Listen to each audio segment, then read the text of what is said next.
अस्सलाम वालेकुम दोस्तों, मैं अनी Khan from channel astro moksha एक दफ़ा फिर आप सबकी खिदमत में हाजिर हूँ। दोस्तों, आप जानते हैं कि मैं वैदिक एस्ट्रोलॉजर होने के साथ साथ ह्यूमन साइकोलॉजी की रिसर्चर भी हूँ। तो ह्यूमन साइकोलॉजी पे रिसर्च करना, उसको समझना, ये मेरा पैशन है। और पैशन के इस जर्नी में बहुत से राइटर्स हैं, ऑथर्स हैं, बहुत से यूट्यूबर्स हैं, साइकोलॉजिस्ट हैं जो कि बहुत हेल्पफुल है मेरे लिए, जिनमें डॉक्टर रामिनी हैं, टील स्वान हैं, जे रीड और बहुत से हैं। एक्चुअली मैं उनकी शक्ल भी इस वक्त मेरी आंखों के सामने आ रही है, मगर मैं थोड़ा भुलक्कड़ हूँ नाम याद करने में, ख़ास तौर पे वीडियो बनाते हुए जब स्पेसिफ़िकली नाम लेना या कुछ कोट करना होता है ना, तो उसमें फिर मैं थोड़ी मेरे से गड़बड़ हो जाती है। तो बहरहाल उनमें से एक राइटर हैं, यूट्यूबर हैं, और इनके ख़ास तौर पे नरेशन का स्टाइल बहुत ही उम्दा है। उनकी किताब मेरे हाथ में है। ये किताब का नाम है फ्यूल और राइटर का नाम है H.J. ट्यूडर। जो यूट्यूब चैनल है इनका, इसमें आप देखेंगे कि इनका जो स्टाइल है वो बड़ा मुनफरिद है। इसलिए मुनफरिद है कि वो as a third person, as a victim, as a writer और रीडर बात नहीं करते। वो एज ए अब्यूज़र बात करते हैं, और वो ओन कर रहा है, वो नार्सिसिस्ट बन के बात कर रहा है, और वो बता रहा है कि नार्सिसिस्ट की नज़र से दुनिया को देख रहा है कि वो कैसे हर एक को अपना पोटेंशियल टारगेट की तरह से हर एक को देखते हैं, कैसे लोगों से ताल्लुकात बनाते हैं, उनको यूज़ करते हैं, उनको डिस्कार्ड करते हैं। उनके जहन में क्या चल रहा होता है, वो जब किसी बच्चे को देखते हैं, जब किसी बूढ़े को देखते हैं, किसी बीमार को देखते हैं, या किसी बहुत पावरफुल इंसान को देखते हैं, तो उनके अंदर क्या चल रहा होता है कि हम कैसे क्या किया जाए, कैसे इसे रास्ते से हटाया जाए, कैसे इससे ताल्लुक़ बनाया जाए, कैसे वो एडमायर करते हैं, कैसे उसको पेडिस्टल पे चढ़ा देते हैं अपने फ़ायदे के लिए, और उसके बाद फिर डी वैल्यू करते हैं, कैसे ट्रायंगुलेट करते हैं। वो सारा जो है ना, वो सब बड़े अच्छी तरह नरेट किया होता है, बड़ा मज़े से, और सुनने में भी बड़ा मज़ा आता है। तो इनकी मैंने किताब मंगवाई, और किताब मैं पढ़ रही थी। किताब मुझे सुनने में इनका स्टाइल ज़्यादा मज़ा आता है, लेकिन जब मैं इनको पढ़ रही थी तो मैं कुछ अपने माइंड में इन्हीं के स्टाइल को थोड़ा बहुत वो कॉपी करके पढ़ रही थी, ताकि मुझे और मज़ा आए।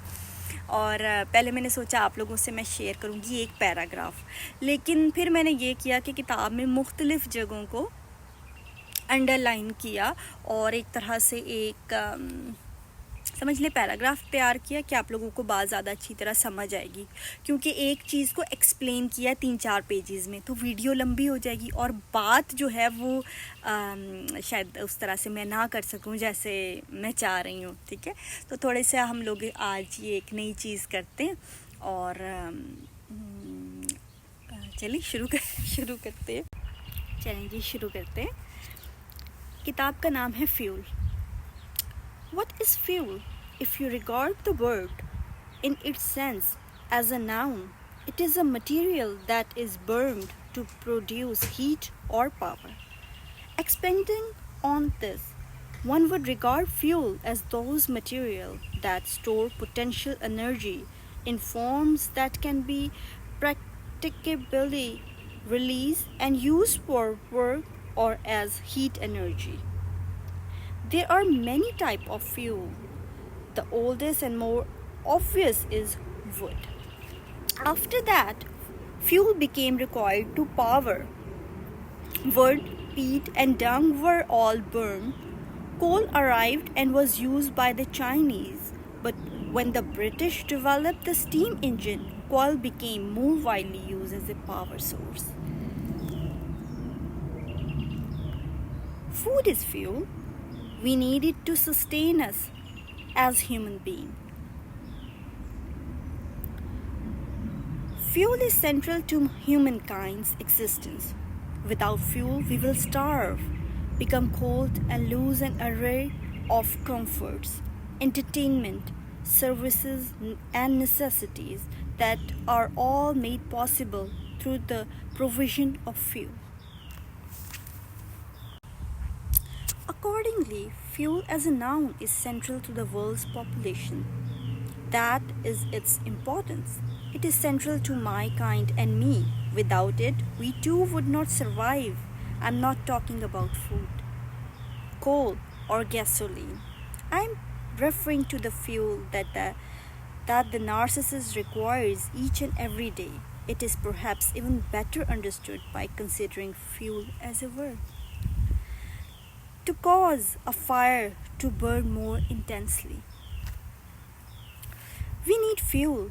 We need to fuel the fire that burns inside of us. Fuel as a noun and a verb is critical to us. It is obviously essential. You need air to breathe. We need our fuel to exist and prosper. I cannot emphasize just how crucial fuel is to my kind and me. What are our methodologies? Why do we act in a certain way because of the need for fuel? How are others affected by our demands for fuel? To understand what our fuel is and why we need it in such voracious quantities is to better understand the narcissist. It will also enable you to fathom out why you are such an attraction to the narcissist and possibly what you may be able to do to change that. Understanding our relationship with fuel is central to understanding how a narcissist operates and exists. Above all, we abide by the concept that fuel is the rule. Where we differ is by virtue of the fact that my kind and me needs vast quantities of this fuel. It is our sole preoccupation in our lives. We are insatiable in our desire to receive it. You as a normal person see no such need to receive such large quantities of fuel. Indeed, should you be subjected to such sustained supplies of fuel for a long period of time, you actually feel uncomfortable with it. I find that strange, but I know that you and I are very different creatures. Moreover, we need this fuel repeatedly and often. We are unable to go for long without gathering it. And by long, I mean hours. You on the other hand have such self-sufficiency that you are able as a normal person to endure a considerably lengthy period, several days, a week and beyond without having to receive such fuel. Small and intermittent amount of fuels are entirely satisfactory for you. You ought to notice how the ways in which I obtain this fuel are greater in number than the way you would, and that my fuel is based on both positive and negative reactions. I apply myself to securing those reactions. You do not. Thus, whilst we both like fuel, you do not need it in anywhere near the same way we do, nor do you set out to gather it in a way that we do. Whilst her financial referred to narcissistic supply being obtained from the environment, I regard the fuel that I draw as being even more specific in terms of where I get it. I obtain it from the emotional response of those around me. The quality of the fuel varies dependent on the type of emotional response and the proximity of the supplier.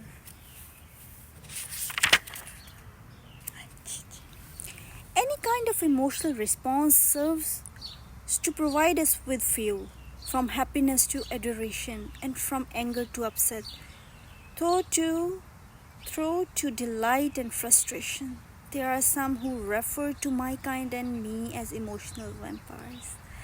The description is entirely appropriate. We feed off your emotional responses, and therefore it is imperative that we always create an emotional response from you. The greater the intensity of that response is, then the more intense fuel we receive. Even knowing that you will react in an emotional fashion, even though we may not see it, provides us with fuel. We suck it up everywhere we can. There are those that suggest that we derive fuel from certain inanimate objects. For instance, status symbols, the expensive vehicle, tailor-made suit, and the large house all apparently provide us with fuel. It is true that we covet these things as they accord with our sense of entitlement. They also enable us to demonstrate to the wider world our success and achievements. We crave such materialistic representation of success, however, we do not desire it. The Rolex watch, iPad, Mac, or diamond encrusted mobile telephone in themselves. We want those items because of the responses that they create in others. Our fascination relies on the inanimate object, and the part that it plays in the provision of fuel does not end with what you may regard as a traditional inanimate object. The most effective inanimate object that we engage with is a person. You. How can we regard a person as an inanimate object? In the same way that the words in a sketching comment dissipate as we seize on the emotion, the identity of those providing us with fuel slips to one side, and we sever the fuel that we can extract. Those of you who we seduce and draw into our world, where we can draw deep on your fuel, stand to be regarded as nothing more than an appliance.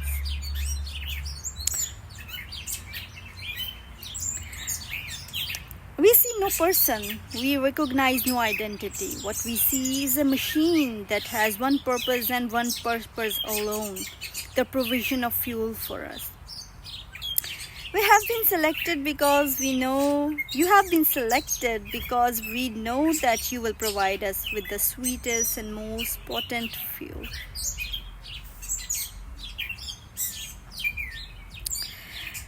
You have been chosen for your reliability and the volume at which you churn it out. We press your buttons and you deliver. That is the simple equation by which we engage you. You are no different to a washing machine, Blu-ray player, or dishwasher. We tap it, what is required, and it supplies to us. The provision of fuel goes beyond any sense of who you are. Your characteristics are subsumed. Okay. We see you become part of us, like the blood that pumps around our body. You are the fuel that keeps us alive. You are an integral part of our existence. We no longer see you as a separate and distinct person, but instead you become part of our system. You might liken it to a remote-controlled car. The car has no power unless it is fitted with some batteries. Once those batteries have been added, then the car can run. The movement of the car drains the batteries, and they must be recharged and replaced. In the same way, we regard you as being slotted into us, since you are fuel cell. You are there to provide us with power. The emotional energy that you create provide us with the fuel that powers us. Once the energy starts to wane, we must recharge it. We must find different ways to causing you to emit this emotional energy. If you fail to do so, then you will be put to one side, although never entirely forgotten about. More on that later, and replaced with something more potent. Our fuel is emotional reaction. It is provided by everybody that we interact with, but it is always at its sweetest and most potent when it is drawn from those nearest to us, someone like you. The carefully constructed image that we show to you and the world is designed to do two things. The first is to harvest fuel. The second is with the necessary assistance of the fuel to keep the dark creature that lurks inside of us hidden away. All of this carefully constructed illusion is designed to make you give us fuel. चलिए ठीक है दोस्तों, अब next video में हम आपको बताएंगे कि वो कौन सा क्रीचर है, कौन सा डेमन है, डार्क क्रीचर जिसको हाइड करने के लिए, जिसको सप्रेस करने के लिए, जिससे बचने के लिए नार्सिसिस्ट जो है वो फ्यूल जमा करता है। ठीक है, तो आगे हम लोग इसके बारे में भी बताएंगे और मज़ीद भी बात होगी। तो इंशाल्लाह नेक्स्ट वीडियो के साथ आपकी खिदमत में हाजिर होंगी। तब तक के लिए अल्लाह हाफ़िज़।